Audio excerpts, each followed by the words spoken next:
जय सच्चिदानंद।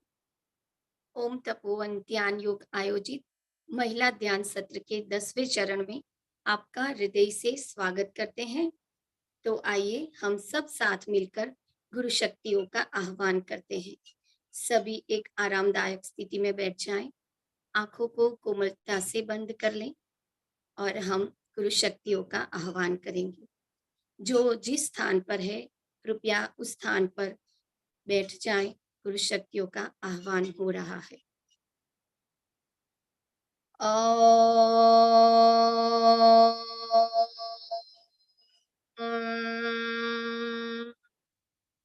गुरुर्ब्रह्मा गुरुर्विष्णु गुरुर्देवो महेश्वरा गुरुर्साक्षात् परब्रह्म तस्मै श्री गुरवे नमः।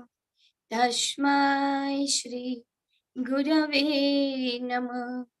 तस्मै श्री गुरवे नमः। परम पूज्य गुरुदेव के चरणों में रोम रोम से वंदन। परम वंदनीय गुरु माता के चरणों में रोम रोम से वंदन। महा अवतार बाबा जी के चरणों में रोम रोम से वंदन। समस्त गुरु शक्तियों को रोम रोम से वंदन। आज गणेश जी गुरुवर आपकी उपस्थिति में इस ध्यान सत्र की शुरुआत कर रहे हैं। जैसे कि हम सब जानते हैं कि आज का ध्यान सत्र चित्त शक्ति के ऊपर है। चित्त शक्ति क्या होती है और चित्त शक्ति को कैसे सशक्त करते हैं, इस ज्ञान को साझा करने के लिए आज हम गुरुदेव की परम वाणी को सुनेंगे। आज का ज्ञान सत्र गुरुदेव का परम वाणी जो यूट्यूब पर नारायण स्वामी जी चैनल ऊपर उपलब्ध है। आप उसमें से गुरुदेव के कई ज्ञान सत्र भी सुन सकते हैं। तो आज हम सुनेंगे गुरुदेव के मुख से ही चित्त शक्ति क्या होती है। चित्त शक्ति वो शक्ति है जो सशक्त होने पर, चित्त शक्ति जागृत होने पर आप दुनिया के किसी भी कोने से कोई भी माहिती हासिल कर सकते हैं। जैसे कि हम जानते हैं कि कई सालों पहले शक्ति का युग था। हमारे राजा महाराजा बल से, शक्ति से किसी भी प्रकार के युद्ध को जीत जाते थे। जिसकी सेना बलवान हो वो युद्ध जीत जाते थे। तो ये युग शक्ति का युग कहलाता था। उसके बाद बुद्धि का युग आया। बुद्धि के युग में टेक्नोलॉजी का विकास हुआ। एक दुर्बल कमजोर व्यक्ति किसी भी पहलवान पर हावी हो सकता है। कैसे? तो जानते ही हैं कि कोई भी दुर्बल व्यक्ति किसी को भी बंदूक से मार सकता है। और आजकल तो हम देख रहे हैं जो टेक्नोलॉजी को जानते हैं वो जीत रहे हैं। टेक्नोलॉजी से बिना कोई शारीरिक श्रम किए ही आप पैसे भी अर्जित कर सकते हैं। छोटे से बच्चे कंप्यूटर ऑपरेट कर रहे हैं, सेल फोन को यूज कर रहे हैं। ये बुद्धि के युग की चरम सीमा है।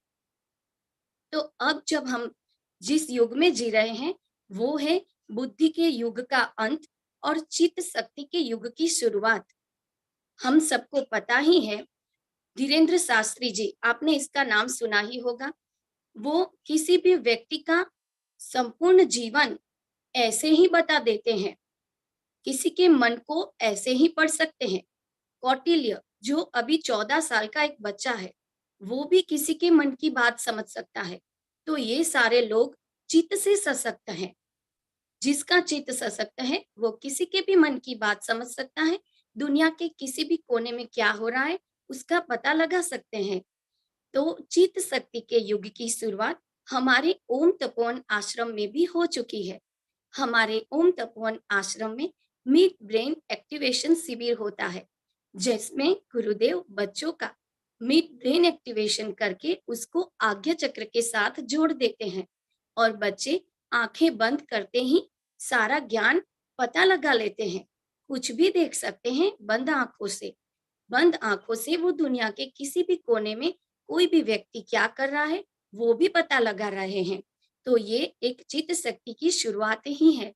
और हम सब भाग्यशाली हैं कि हमारे आश्रम में इस चित्त शक्ति के युग की शुरुआत का बहुत सारे बच्चों ने लाभ लिया है। आने वाले समय में शायद इस सारी टेक्नोलॉजी की जरूरत ही न रहे और टेलीपैथी से ही सारा कार्य होने लगे, तो ये कोई नई बात नहीं होगी। हमें निरंतर ध्यान करने से चित्त शक्ति को सशक्त कर सकते हैं, पर इसके लिए आवश्यकता है नियमित रूप से ध्यान और ज्ञान। इसलिए हमें बच्चों को ज़रूर से ध्यान करवाना चाहिए ताकि उनका चित्त सशक्त हो सके। हम तो इस युग की शुरुआत में हैं, पर हमारे बच्चे चित्त शक्ति के युग को जीने वाले हैं, तो हमें उसको इसका ज्ञान ज़रूर से देना चाहिए और इस शक्ति के साथ जुड़ाना चाहिए। तो आइए हम इस ज्ञान को गुरुदेव के मुख से ही सुनते हैं। चित्त शक्ति क्या होती है, कैसे सशक्त कर सकते हैं और ध्यान से इस शक्ति को कैसे जागृत कर सकते हैं। धन्यवाद। आज के इस सत्र में एक और जानकारी आपको देना चाहते हैं। आज गुरुदेव के वाणी के बाद हम जो परम वाणी गुरुदेव के मुख से सुनने जा रहे हैं, उसके बाद कंटिन्यू ही ध्यान सत्र आरंभ हो जाएगा। बीच में ब्रेक नहीं रहेगा। आप गुरुदेव की वाणी के साथ भी ध्यान कर सकते हैं, उसके बाद म्यूजिक के साथ भी ध्यान कर सकते हैं। हमारा सत्र 4 बजे खत्म होगा। उसके बाद हम सब मिलकर शांति प्रार्थना करेंगे। तो चलिए हम सब आरामदायक स्थिति में बैठ जाएं। गुरुदेव को प्रार्थना करें कि हे गुरुदेव, आपका अमृत बरसाएं। हे गुरुदेव, कृपया आपका अमृत हम सभी पर बरसाएं। इस चैतन्य के साथ एकाकार हो जाएं। आपने चश्मे पहने हो तो कृपया उतार दें और बिल्कुल भी हलन चलन ना करें। सुखासन की स्थिति में बैठ जाएं, हाथों को आपस में जोड़ लें और इस चैतन्य धारा के साथ प्रवाहित हो जाएं। धन्यवाद।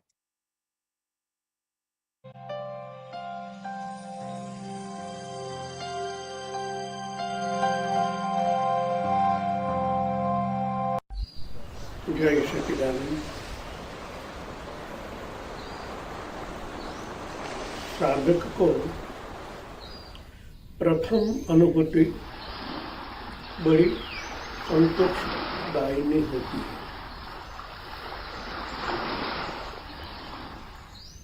जब साधक अंतर्मुखी होता है, उनकी चेतना स्थूल शरीर से विमुख हो जाती है। किस तरह बैठा हूँ, क्या हूँ,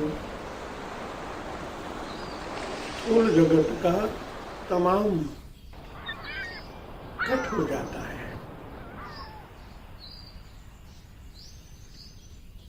जब अपने चित्त में स्थिर हो जाता है, तब जाके अनुभूति होती है।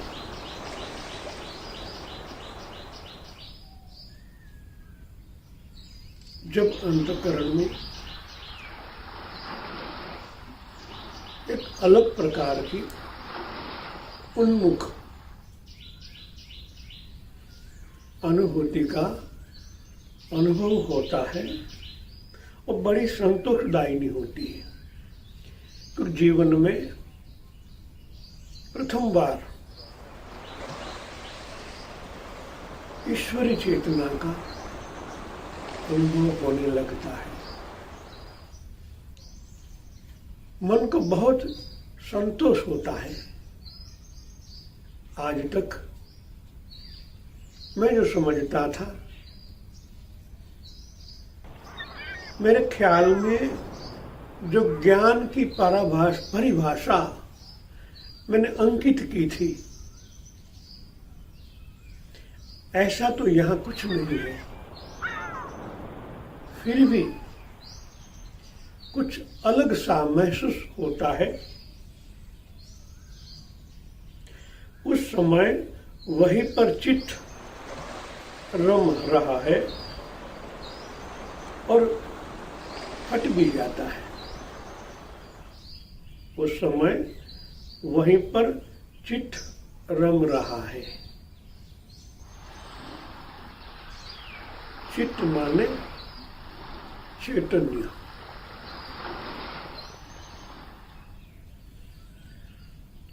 चित्त का अनुभव तब होता है जब हृदय के अंदर परमात्मा का, चैतन्य का एक,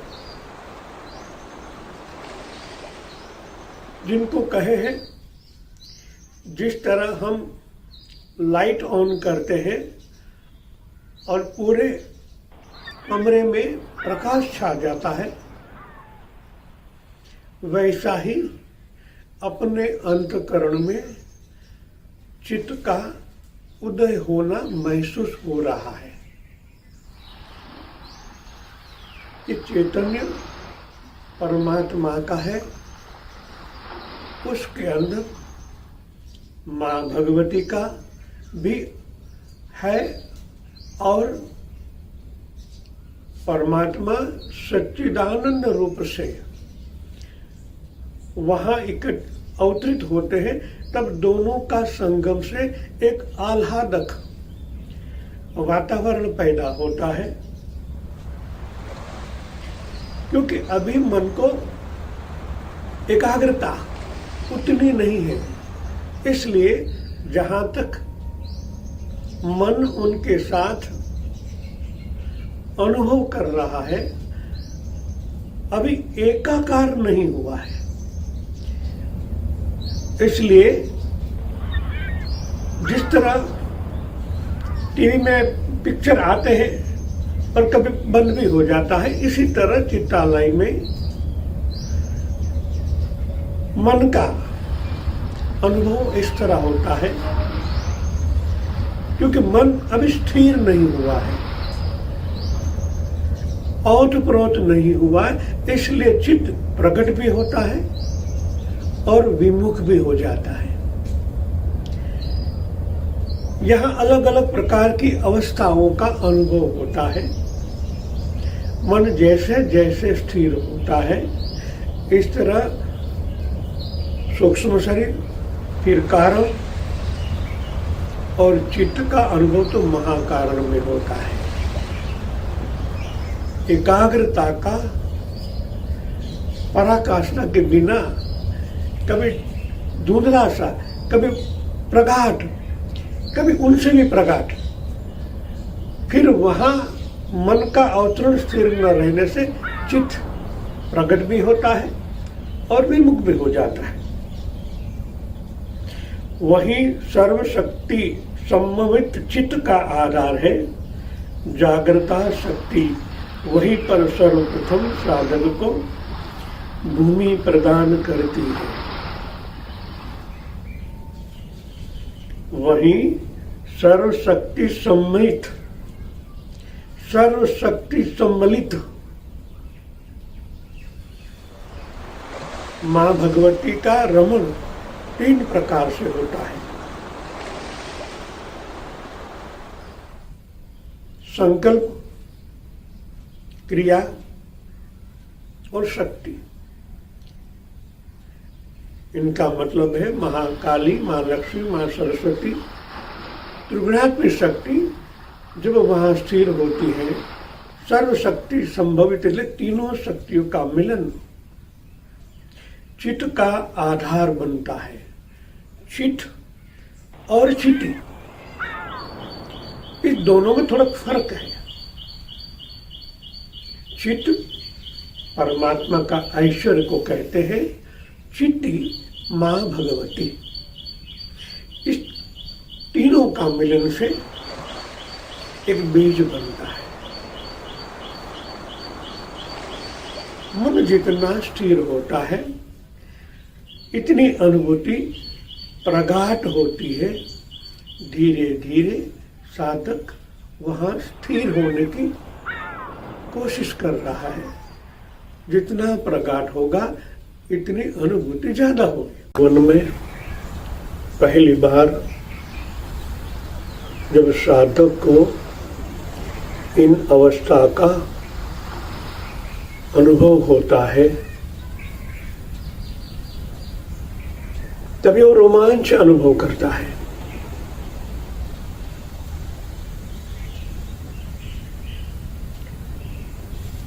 जिस तरह एक बंगले में एक लाइट जगाने से पूरा बंगला प्रकाशित हो जाता है, इसी तरह इस छोटे ब्रह्मांड में मुख्य धाराएं 72,000 नस नाड़ियां, इनसे कनेक्टेड छोटे मोटे कनेक्शन यानी 3.5 लाख नस नाड़ियां। जब चित्त और चिट्टी एक जगह इकट्ठा होकर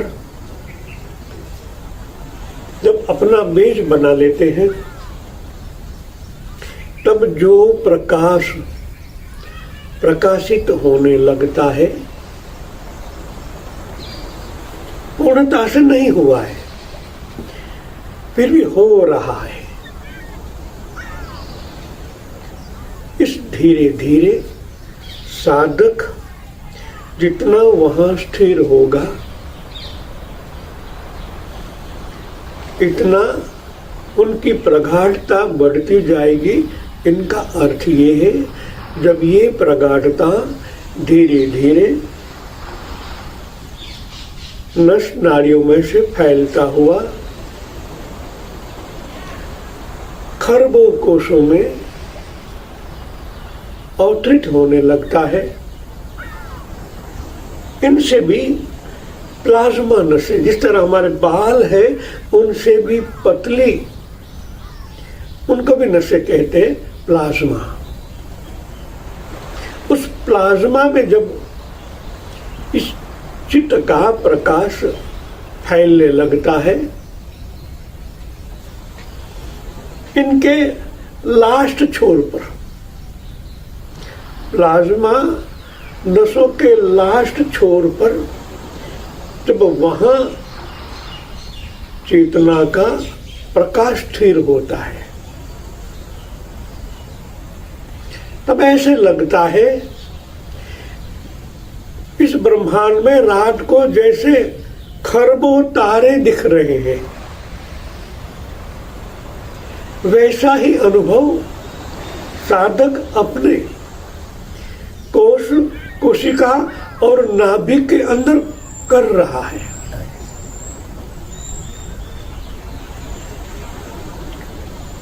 पूरा ब्रह्मांड प्रकाशित हो जाता है। खुद के अंदर ऐसा अनुभव करना, और जब आंख ऊपर की ओर उठाता है साधक, पूरे ब्रह्मांड के अंदर उनको एक रोमांचित अनुभव होता है। बाहर के जगत में भी उनको हर जगह प्रकाश ही दिखता है। इस साधना की पराकाष्ठा है। इनको हमारे ऋषिमरवर ने, कई महात्माओं ने स्व का अनुभव कहा है।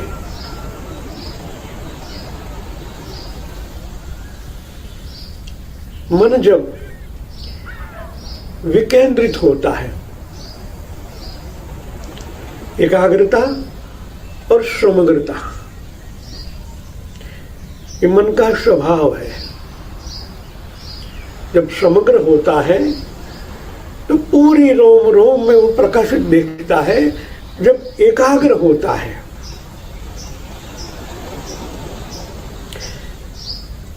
उस ज्योतिर्मय एक लिंज का ज्ञान जब साधक की अनुभूति में आता है, तब ऊपर की ओर उस ज्योति का स्मरण होने लगता है।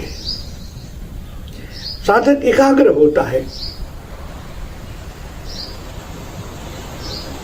तब उनकी ईडा और पिंगला, प्राण तो अभी सुषुम्ना में है, मगर थोड़ा बहुत प्राण ईडा पिंगला में भी है।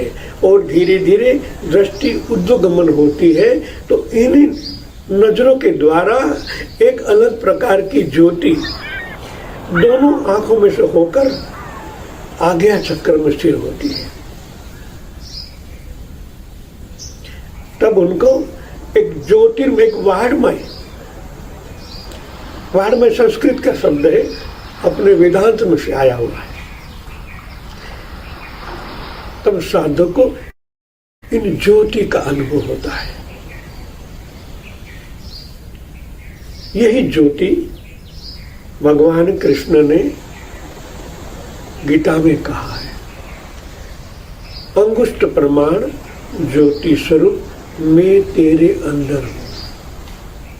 पहले सुना था, पढ़ा था, अब ये अनुभव में आ रहा है। उनकी अनुभूति साधक को गहराई में ले जाती है। उस ज्योति को धीरे धीरे धीरे धीरे वो प्रगाढ़ता से अनुभव करने लगता है। इन ज्योति के अंदर भी एक और ज्योति है। जब मन वहां ज्यादा स्थिर होने लगता है, तब ज्योति के भी अणु है। जिस तरह हमारी बॉडी में खरबों कोष है, इस तरह ज्योति के भी अणु है। एक के साथ दूसरा, दूसरे का तीसरा, इस तरह कई खरबों अणु हैं इस ज्योति में। एक दूसरे के साथ कनेक्ट होता हुआ साधक जैसे ऐसे लगता है मैं कई गुफा में जा रहा हूं। ये अनुभव इस तरह होता है। एक अणु, ज्योति का भी एक अणु, मन इतना सूक्ष्म हुआ है, एक अणु के साथ दूसरा अणु कनेक्टेड है। जिस तरह यहां से लाइट प्रकट होकर यहां तक आती है, इसी तरह एक अणु दूसरे अणु के साथ सम्मिलित है और धीरे धीरे उनको ऐसा अनुभव होता है कि मैं कई किलोमीटर अंदर, उस गुफा के अंदर चला जा रहा हूं। मस्ती तो इतना ही है। उनको ऐसा अनुभव होता है कि मैं हजारों किलोमीटर की यात्रा कर रहा हूं। कब बाहर की ज्योति और अंदर की ज्योति एक हो जाती है, प्रथम बार का अनुभव है, मालूम नहीं पड़ता है, फिर भी अनुभव में आता है। तब मन सोचने लगता है, क्या मैं दिवा स्वप्न तो नहीं देख रहा हूं, सत्य है क्या? मेरा कोई अनुभव, बाहर का कोई लाइट का अनुभव है? जो पहली बार अनुभव होता है, ये सत्य है। बाह्य जगत विमुख हो जाता है, सूक्ष्म जगत भी विमुख हो जाता है। कारण जगत और महाकारण जगत के बीच की बात ही है। अभी ऊर्ध्वगमन पूर्ण नहीं हुआ है और यहां से साधक आगे चल चुका है। ये अनुभव की धीरे धीरे पराकाष्ठा की ओर साधक जा रहा। धीरे धीरे साधक अनुभव में प्रखर होता चला जा रहा होता है।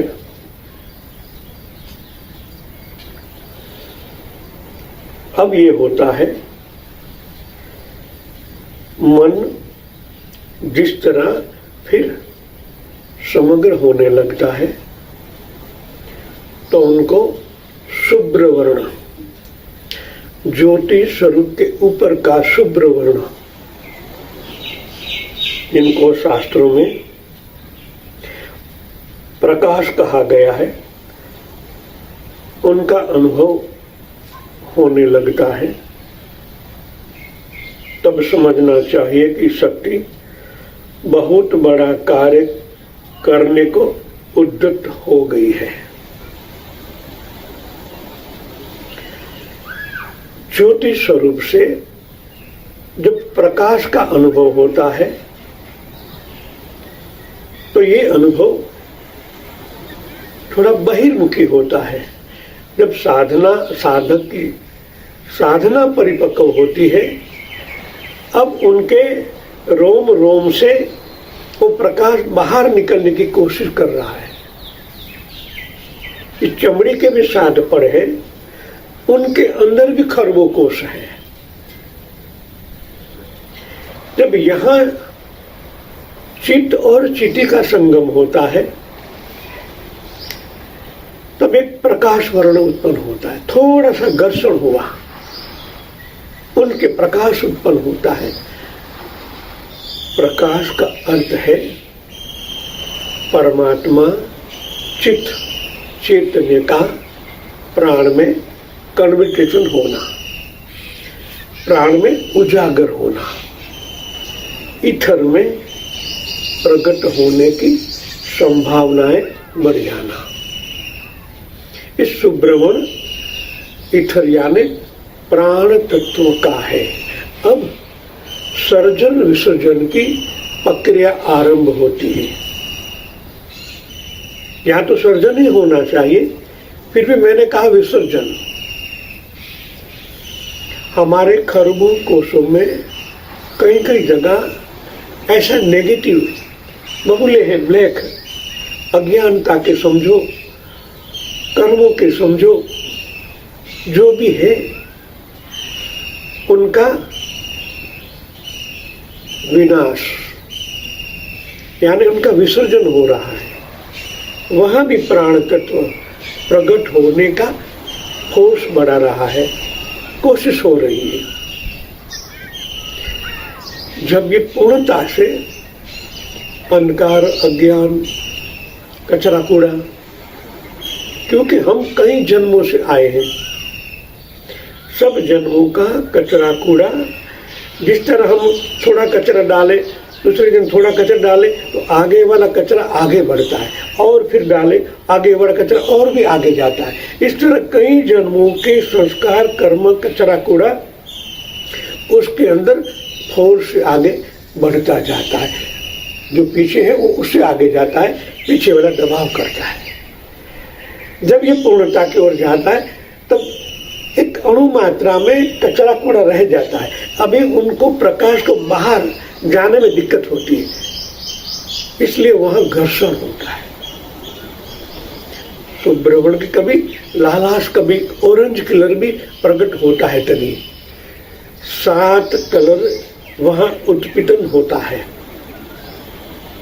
प्राण का पूर्णता से प्रकट होने से पहले ये 7 कलर निर्मित होता है। इनका कारण ये है कि लास्ट वाला अज्ञान भी जहां तक है वहां तक अलग अलग शेड पड़ते हैं कलर के। जिस तरह सूर्यनारायण भगवान जब पृथ्वी पर अवतरित होते हैं तो उनके है तो प्रकाश, फिर भी उसके अंदर और भी अलग अलग प्रकार के करंट निकलने लगते हैं। धार्मिकता से कहा गया है भगवान सूर्यनारायण 7 घोड़े के रथ पर सवार होके आते हैं। इनका अर्थ ये है कि जैसे घर्षण होता है उनमें 7 प्रकार का शुभ्र वर्ण प्रकट होता है। ये 7 वर्ण हमारे 7 चक्रों में विद्यमान है। उनका प्रतिनिधित्व हमारा 7 शरीर के अंदर शास्त्रों में बताया गया है। सबका अलग अलग अनुभव है, और जब ये प्रकट होने लगता है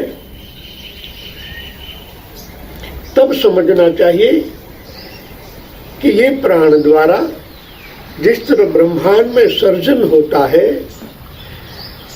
वो सर्जन आपको अपने हृदय में अनुभव होने लगता है। साधक को रोज प्रयास करने चाहिए कि शरीर का पूर्णतः शुद्धिकरण हो जाए। जहां थोड़ा बहुत कचरा कूड़ा जमा हो जाता है तो वहां के दृश्य, वहां की अनुभूति धुंधली सी हो जाती है। इसलिए संपूर्णतः प्रयास करना चाहिए, शरीर संपूर्ण शुद्ध हो जाए, भले देर लगे, बाद में पछतावा न हो। पूर्णतः अपना रोम रोम शुद्ध होना चाहिए। जरूरी होता है कि साधना की पराकाष्ठा में आपको पूर्णतः प्रकाश ही प्रकाश, अलग अलग शुभ वर्णों के प्रकाश, इन प्रकाशों के बीच में भी अणु है और इनको ही अणु और परमाणु कहा जाता है। ये दोनों के मिलन है, एक अणु दूसरे अणु से मिला हुआ होता है और उनके साथ परमाणु जुड़े हुए होते हैं। परमाणु और जब न्यूट्रॉनों के साथ साधक एकाग्र होता है तभी उनको परम तत्व, जिस तरह चैतन्य धीरे धीरे धीरे धीरे धीरे धीरे प्राण बनता है और प्राण से ही प्रकृति बनती है, इस तरह उनका फैलावा होता है। जय सच्चिदानंद।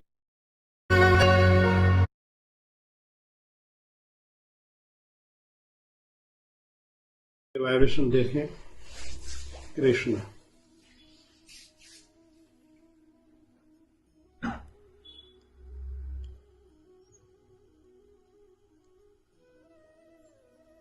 सहस्त्र चक्र और उंगली के पहले टेरवे में ऊपर की ओर प्राण तत्व है। तो इनका मतलब ये हुआ भगवान कृष्ण प्राण स्वरूप है, क्योंकि आज तक हमारी कल्पना मूर्तियों में रही है, इसलिए वाइब्रेशन ऐसे आते हैं। है सहस्त्र साथ कनेक्टर, फिर भी यहाँ आ रहे हैं। हर जगह भगवान को प्राण स्वरूप से ही पूजा जाता है, भारत हो या विदेश हो, मगर ऐसे वो है नहीं। अब कृष्ण परमात्मा कहो, उनके वाइब्रेशन पकड़ो,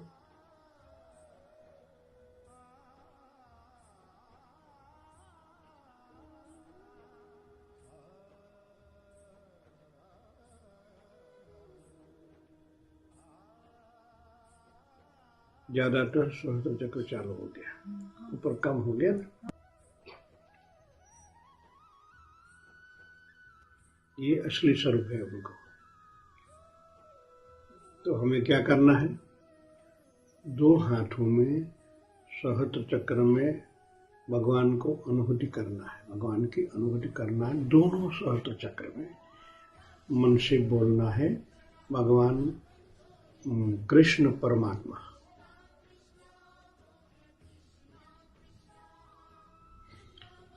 आपके दोनों सहस्त्र चक्र, दोनों हाथों के बीच में आपको सिखाया गया है, बीच में मन को रखें। कहा, मानो इतना रखोगे आप, 1 फुट का अंतर है, अब दोनों हाथ का अंतर कितना, 1 फुट 12 इंच, यहां से 6 इंच यहां पर मन को रखना है और दोनों जगह देखना है।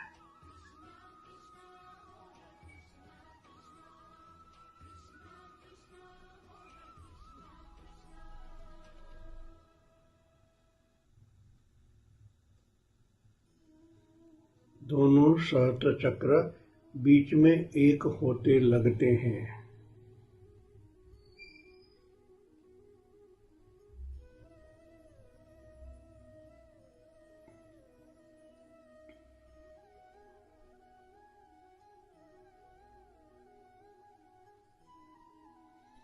दोनों सहस्त्र चक्र के बीच में मन को रखोगे, क्योंकि मन के द्वारा ही उनकी अनुभूति होगी।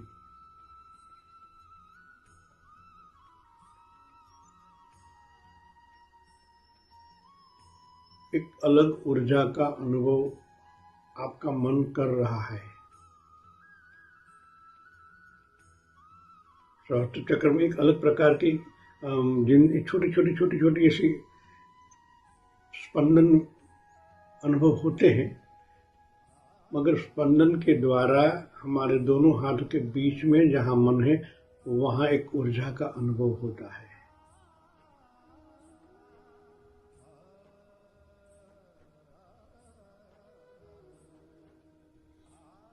थोड़ा सा मुश्किल काम है, मगर ये हो जाने से आप ईश्वरी तत्व का अनुभव कर पाओगे।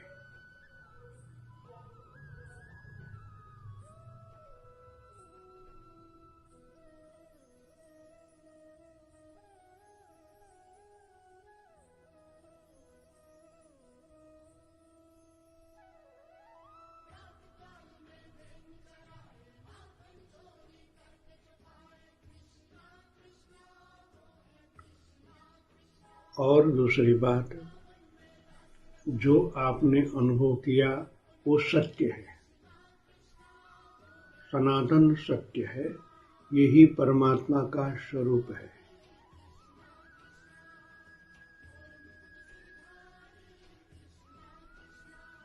यही ऊर्जा को परमात्मा की मानना है और इनके साथ ही भाव से जुड़ना है। जो अपनापन का भाव करते हो, इनके साथ करना है।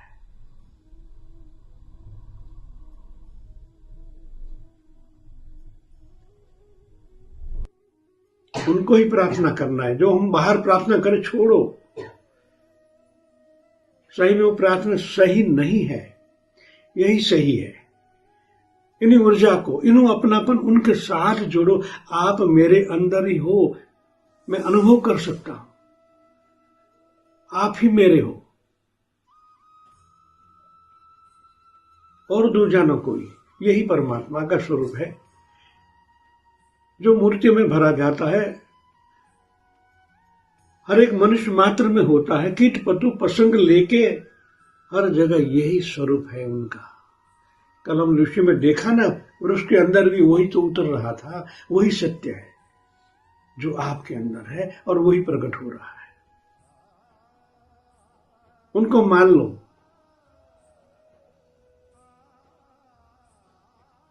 उनके साथ पागल बनो।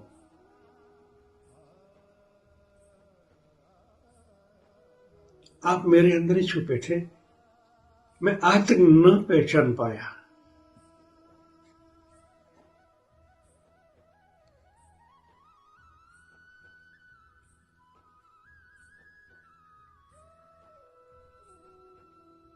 इनके अपने हृदय में उतार लो,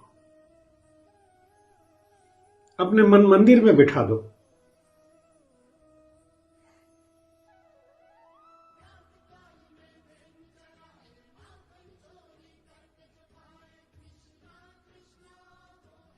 जब वो परमानेंट आपके अंदर उतर जाएगा, बस जाएगा,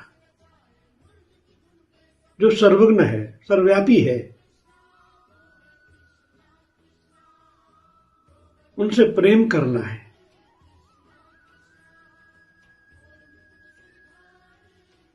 प्रेम शब्द है मगर उनके तक पहुंचता ही है। आज नहीं तो कल उनको बोलना ही पड़ेगा, आपके आंसर देना ही पड़ेगा। इनकी कृपा तभी अवृत होगी जब आपके हृदय की भावना उनके साथ जुड़ेगी।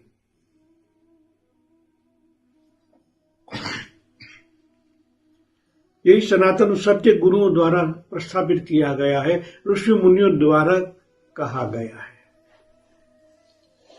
और कुछ नहीं, यही सत्य है।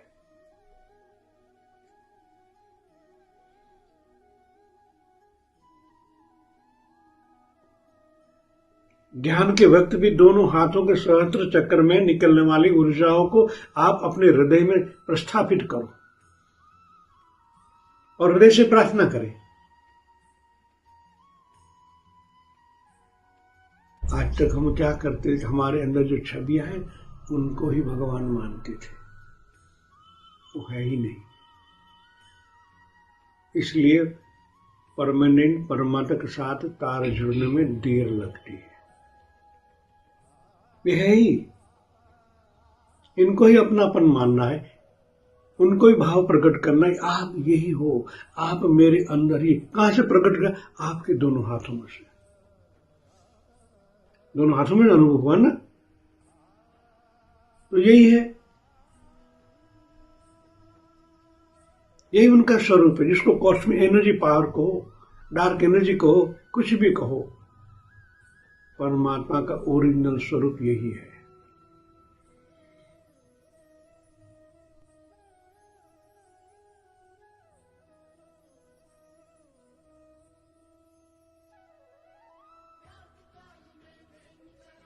उनकी कृपा से ही जब आप कोई संकल्प विकल्प करते हैं, उनके द्वारा ही पूर्ण होता है तत्काल।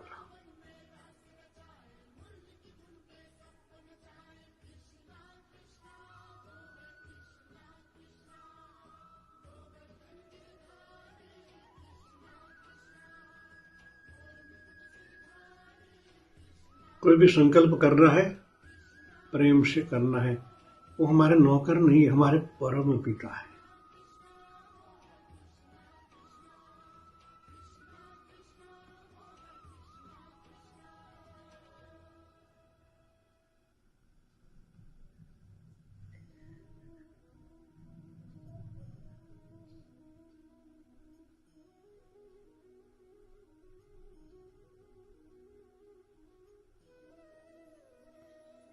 आप रोएंगे,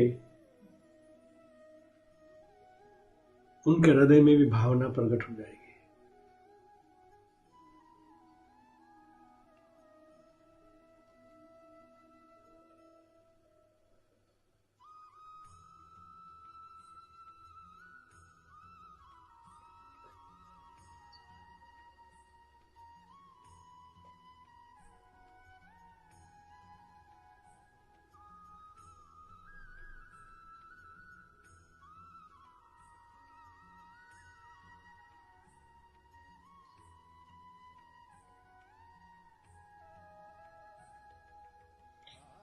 छुप छुप चलने में क्या राज है, यूं छुप ना सकोगे परमात्मा, मेरी आत्मा की ये आवाज है। जरा सामने तो आओ चलिए, छुप छुप चलने में क्या राज है, कई जन्मों से आप छुपे हो।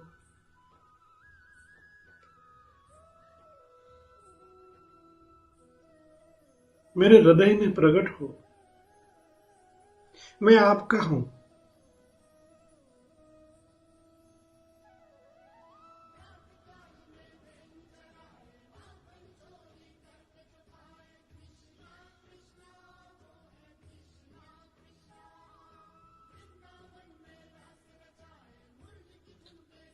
मैंने सुना है आप कई महात्मा लोगों पे काम करते हो, मैं भी आपका हूं।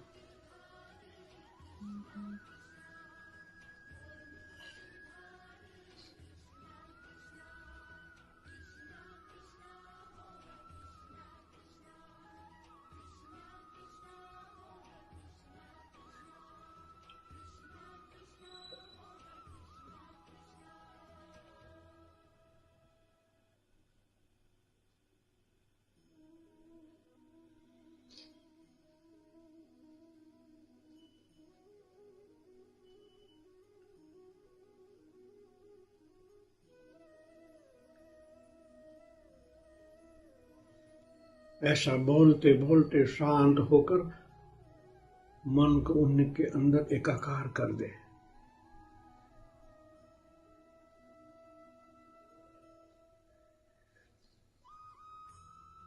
शून्य होकर देखते रहे, राह देखते रहे, उनको प्रकट होना ही पड़ेगा।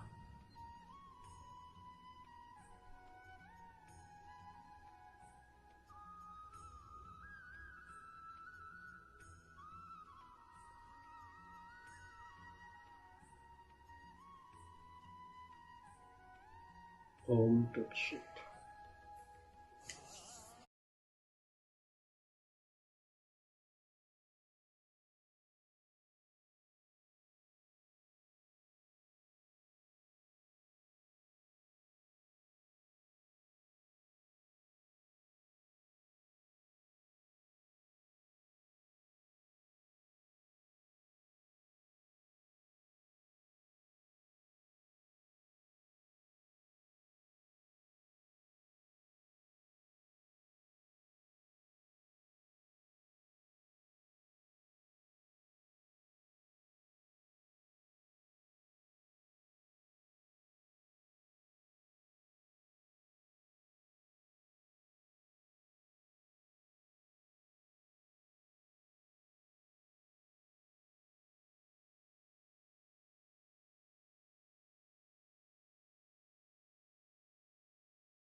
हे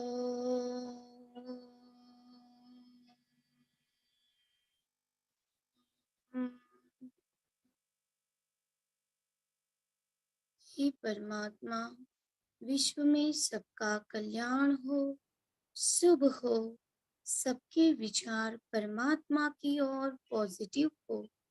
विश्व में सबका कल्याण हो, शुभ हो, सबके विचार परमात्मा की ओर पॉजिटिव हो। विश्व में सबका कल्याण हो, शुभ हो, सबके विचार परमात्मा की ओर पॉजिटिव हो, एक दूसरे की ओर पॉजिटिव हो, ध्यान की ओर पॉजिटिव हो, मैत्री भाव प्रकट हो। हे परमात्मा, पूज्य गुरुदेव का स्वास्थ्य पूर्ण रूप से स्वस्थ रहो एवं गुरुदेव की आयु दीर्घ हो, यही हम सभी पवित्र आत्माओं की शुद्ध प्रार्थना है, शुद्ध प्रार्थना है, शुद्ध प्रार्थना है।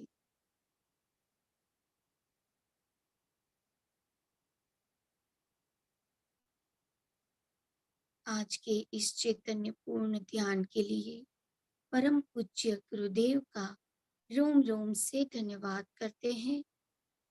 सभी गुरु शक्तियों का रोम रोम से धन्यवाद। इस प्रकृति के सभी प्राणी मात्र का धन्यवाद। माँ भगवती पृथ्वी देवी का धन्यवाद। सभी माता पिताओं का धन्यवाद। आज के इस सत्र में समय से जुड़ जाने के लिए और अंत तक बने रहने के लिए आप सभी ध्यानियों का हृदय से धन्यवाद करते हैं।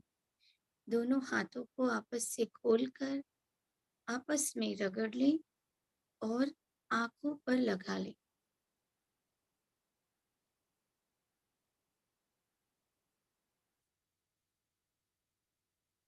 संपूर्ण शरीर में चैतन्य का अनुभव करें और एक मधुर मुस्कान के साथ आंखें खोल लें।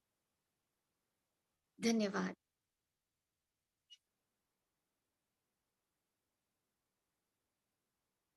तो कैसा रहा आप सबका आज का ध्यान सत्र? आइए, आज जिसी को भी ध्यान में आगे जाना है वो कृपया थोड़ी देर ध्यान में बैठ सकते हैं, और जिस किसी ने भी आंखें खोल दी हैं वो आज हमारे साथ इस ध्यान सत्र का शेयरिंग करेंगे। तो आज मेरे पास एक व्हाट्सएप पर मैसेज भी आया था, जो आरती बेन आज हमारे साथ जुड़े हैं। अगर वो वीडियो ऑन में है तो वो क्या अभी अपनी अनुभूति शेयर करने की स्थिति में है, तो कृपया आप अपनी अनुभूति हमसे शेयर करें और एक जानकारी दे दें कि आपको अपना फ़ोन हमने यहाँ से म्यूट किया हुआ है, तो जिस किसी को भी शेयरिंग करनी है वो कृपया हैंड रेज़ करके ही अपना फ़ोन अनम्यूट कर सकते हैं।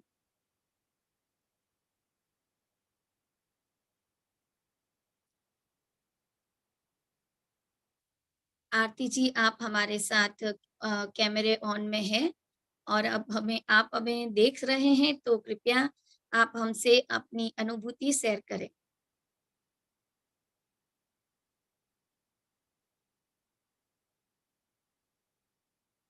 आरती जी, आपको अपना फ़ोन म्यूट करना पड़ेगा। आप अभी म्यूट में हो, आपको अनम्यूट होना पड़ेगा।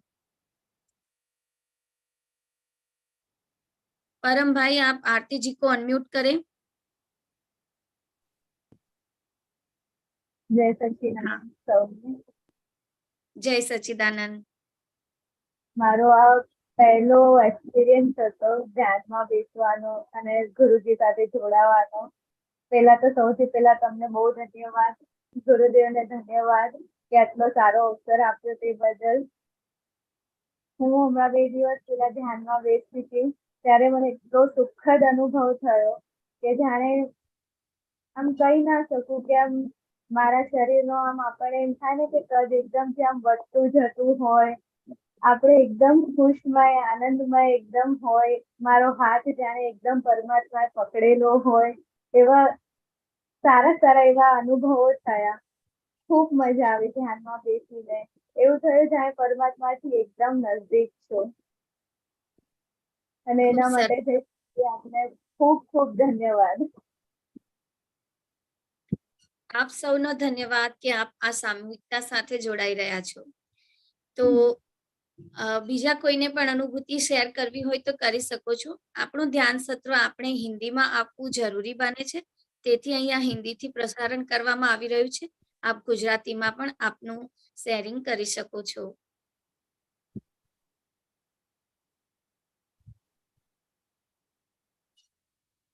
તો બીજા કોઈને शेयरिंग ना हो तो आज ना सत्र ने यहीं पूर्ण करीशु. आज के इस सत्र में हमारे साथ जुड़ने के लिए ओम तपोवन आश्रम की ओर से आप सभी का धन्यवाद करते हैं और कल फिर इसी समय हम मिलेंगे. इसी समय महिला ध्यान सत्र में एक और नई ध्यान श्रृंखला के साथ. आज रात को गुरुवार का दिन है तो हमारे ध्यान करो योगी बनो बाल सत्र का भी सेशन है. आप जरूर से अपने बच्चों के साथ ध्यान में जुड़े और बच्चों को ध्यान से प्रेरित करें. धन्यवाद. जय सच्चिदानंद.